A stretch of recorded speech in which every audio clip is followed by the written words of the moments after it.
Sesaat lagi Anda akan mendengarkan program Renungan Sahabat Seperjalanan bersama Pendeta Wendy Pratama. Selamat mendengarkan.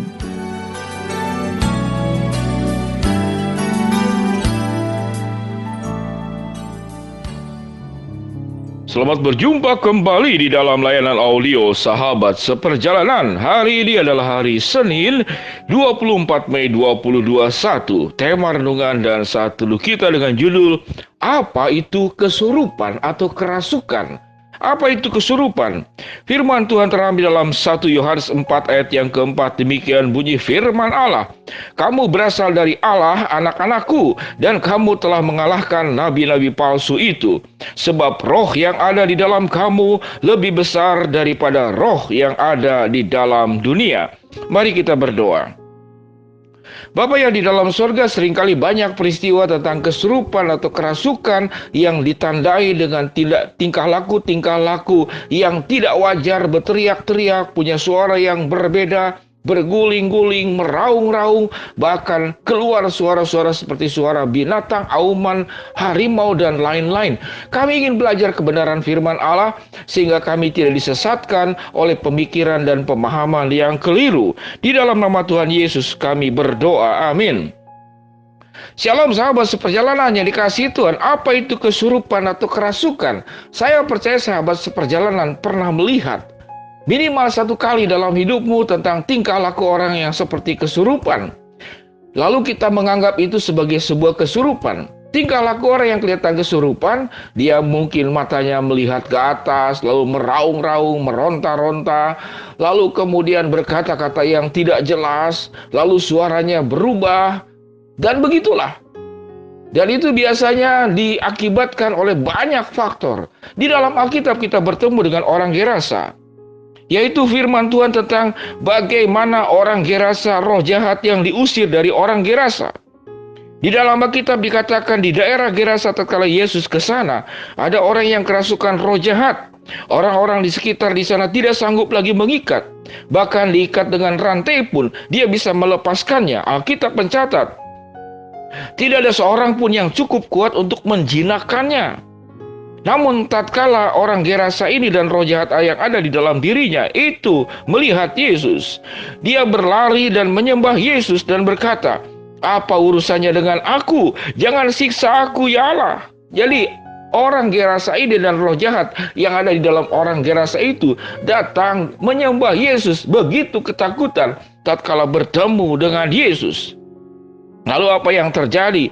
Yesus berkata, mengusir roh jahat itu. Hai engkau roh jahat, keluar dari orang ini. Alkitab mencatat roh jahat itu keluar dari orang Gerasa, lalu masuk ke dalam 2000 babi jumlahnya, dan kemudian babi-babi itu jatuh dari tepi jurang ke dalam danau. Sahabat seperjalanan yang dikasihi Tuhan, ini peristiwa yang Alkitab catat. Jadi roh jahat itu memang ada. Dan roh jahat itu bisa membuat orang bertingkah laku yang seperti dikatakan tadi, dan Alkitab mencatat itu. Dia punya tenaga yang besar. Bahkan rantai pun tidak bisa mengikatnya. Dan tidak ada seorang pun yang sanggup untuk menjinakkannya. Apa yang menjadi sebuah pertanyaan? Hidup kita itu seperti rumah. Jadi tatkala rumah itu tidak diisi dan ada orang lain mengisi, maka itulah kehidupan kita. Sehingga mengapa sahabat seperjalanan, engkau tetap harus punya Kristus di dalam hidupmu. Roh Kristus dan Roh Kudus ada di dalam hidupmu. Roh Allah ada di dalam hidupmu. Dan Alkitab mengatakan, roh yang ada pada dirimu itu lebih besar daripada roh yang ada di dalam dunia, yaitu roh jahat. Sahabat seperjalanan yang dikasihi Tuhan, ada sebuah pertanyaan, apakah orang percaya bisa dirasuk? Saya meyakini sesuai dengan kebenaran firman Allah, kalau ada orang percaya bisa dirasuk, berarti dia belum percaya. Karena kalau sudah percaya, hidupnya, hatinya, pikirannya, perasaannya yang bertata, yang menjadi tuan rumah adalah Kristus. Dan kalau sudah Kristus menjadi tuan rumah di dalam hidupmu, tidak ada roh lain yang ada di luar dirimu yang bisa memasuki dirimu. Bahkan roh yang ada di luar tatkala datang kepada engkau, dia akan menyembah. Bukan menyembahmu, tetapi menyembah Kristus yang ada di hidupmu. Sehingga kesimpulannya, orang percaya yang sudah di dalam Kristus itu tidak bisa dirasuk oleh roh jahat. Kalau seakan-akan bisa dirasuk, kemungkinan besar orang itu hanya bertingkah laku orang percaya, namun Kristus tidak ada di dalam hidupnya. Roh Allah tidak ada di dalam dirinya. Roh Kudus tidak ada di dalam dirinya. Sahabat seperjalanan yang dikasihi Tuhan. Dengan demikian, kalau kita sudah dimiliki oleh Kristus, maka kuasa Allah akan menaungi kita. Perlindungan Tuhan itu akan melingkupi kita. Malaikat-malaikat Allah juga akan menjaga kita. Sehingga ketakutan kita yang paling besar sebetulnya tidak boleh karena ada roh jahat. Namun ketakutan kita yang paling besar kalau hidupmu itu jauh dari Allah. Kalau hidupmu itu tidak ada Kristus di dalam dirimu, engkau meninggalkan Kristus, engkau meninggalkan Allah, engkau meninggalkan Roh Kudus dalam hidupmu. Itu yang berbahaya. Pada saat engkau meninggalkan Allah, maka engkau sedang membuat rumah hidupmu itu menjadi kosong, tidak ada tuan rumah. Dan kala hidupmu itu menjadi sebuah rumah kosong, maka roh-roh jahat bisa masuk dalam kehidupanmu. Sahabat seperjalanan yang dikasihi Tuhan, saya selama menjadi hamba Tuhan dan selama kehidupan, saya tidak pernah takut dengan yang namanya roh jahat. Mengapa? Bukan karena saya hebat, bukan karena saya kuat, namun karena saya selalu membawa Kristus di dalam kehidupan kami. Bagaimana melayani orang-orang yang pernah mengalami kerasukan? Ada seorang anak muda yang pernah saya layani. Saya dipanggil sama orang tuanya, saya datang ke rumahnya, melihat anak ini masih muda, masih SMA. Dia meronta dengan tenaga kuat, mamanya pegang, papanya pegang, lalu ada saudaranya pegang. Tangannya itu begitu kuat, luar biasa. Apa yang saya lakukan? Yang saya lakukan adalah memuji Tuhan saat itu dan berdoa supaya Tuhan mengampuni semua dosa-dosa yang dia lakukan oleh setiap orang yang hadir pada waktu itu. Tuhan juga melindungi dan melingkupi setiap orang yang akan melakukan pengusiran roh jahat. Lalu kemudian kami menyanyi, membacakan Alkitab, menaikkan pujian. Itu hanya sarana. Tapi yang paling terutama, menghadirkan Kristus. Memang tidak mudah, tidak cepat seperti yang dilakukan oleh Yesus. Mungkin berserang kurang lebih 20 menit. Itu dilakukan terus-menerus. Lalu kemudian dia melotot, suaranya juga berubah, berbeda dengan suara yang saya kenal.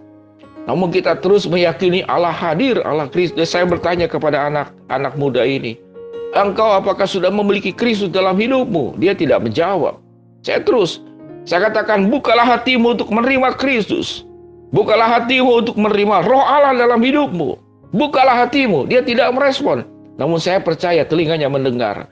Namun dalam beberapa saat kemudian anak ini lemas. Kemudian dia mulai siuman, dia mulai sadar.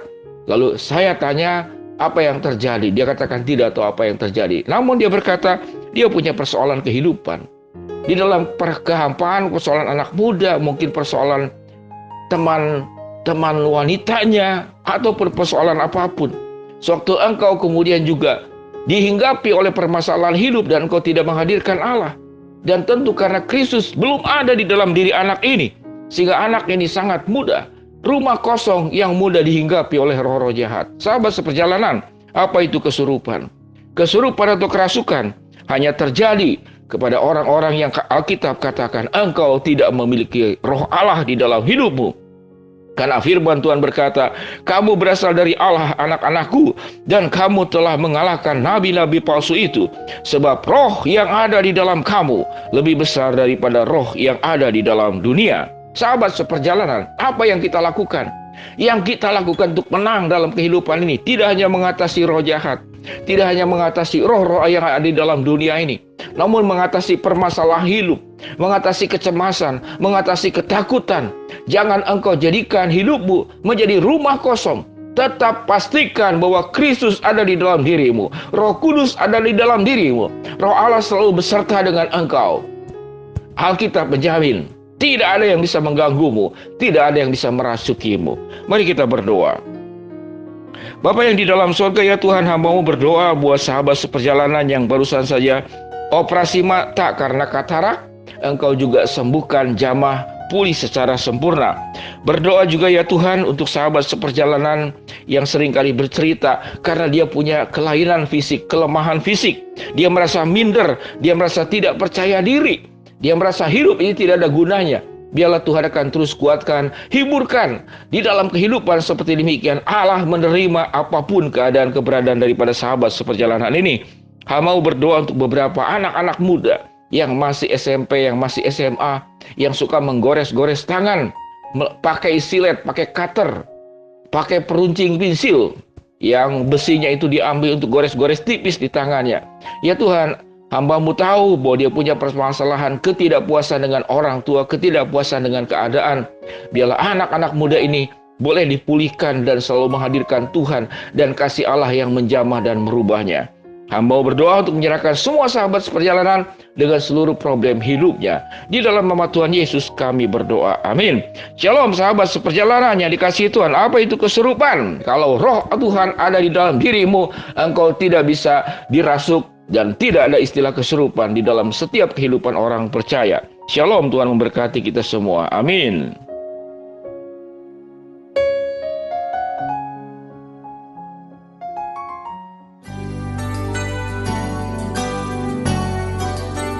Anda baru saja mendengarkan program Renungan Sahabat Seperjalanan bersama Pendeta Wendy Pratama.